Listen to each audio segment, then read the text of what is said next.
we talked a little bit about this yesterday in our crossover with the guys in the afternoon with Chris Merrill. There is software available that other cities are using, and Phoenix, I believe, voted 8-1, in order to use software that can predict police misconduct. It sounds like the Minority Report when you hear it. There are real concerns about these things and how data can be used. Again, I'm giving you, this is my opinion, not anybody from the Phoenix Police Department. I haven't talked to leadership about this, but the Phoenix Police Department officers are required to check a box on police reports if they've pulled their firearm on a suspect. And I don't know that there's any explanation that's necessary, but there is a box where that statistic is kept. The problem is there is absolutely no context.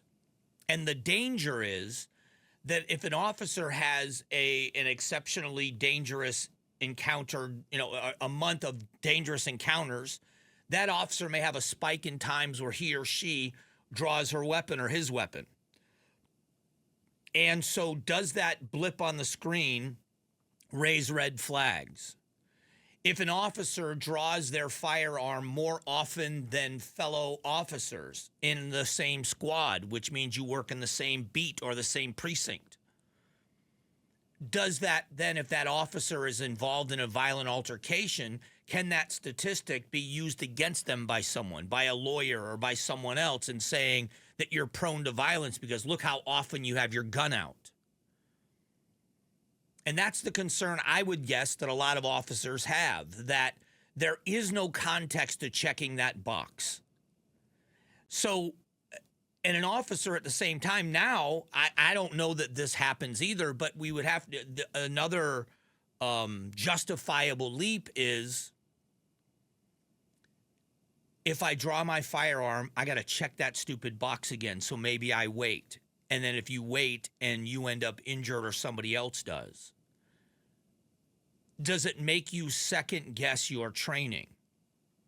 Now, I don't know that it does. I'm throwing out the alternatives to this because what they're saying is that through this predictive software, they can see behavioral changes in an officer that may lead to them getting involved in a violent outbreak or outburst. So over the next year and a half, the department will install predictive modeling software that collects personal data and combs through dozens of variables to identify officers who are experiencing things like burnout or racking up complaints and repeatedly using use of force measures. The problem I have with this, as I read it, is the assumption that the use of force is not necessary, that you could have done something else. There's nothing worse than the Monday morning quarterbacking. I certainly think that there should be standards. We have body-worn cameras and everything else. And if an officer is outside of policy, they should be held accountable. But officers are facing a different world than most of us ever face. I've seen it as an observer, never as someone that's had to intervene as an officer. But I've done this before. I've talked about this before. I want you to think about this.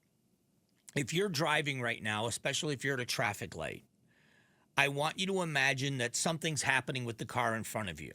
Something's hanging out of the trunk.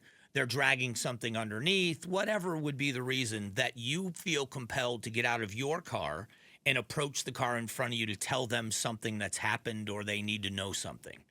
How nervous would you be walking up to someone else's car? Now you're on a highway with no backup around. It's dark at night and you're approaching a strange car you've just pulled over and you have no idea if that person behind the wheel is drunk or high or angry or... Now you do that all night long. That's what cops do. That's what traffic cops do.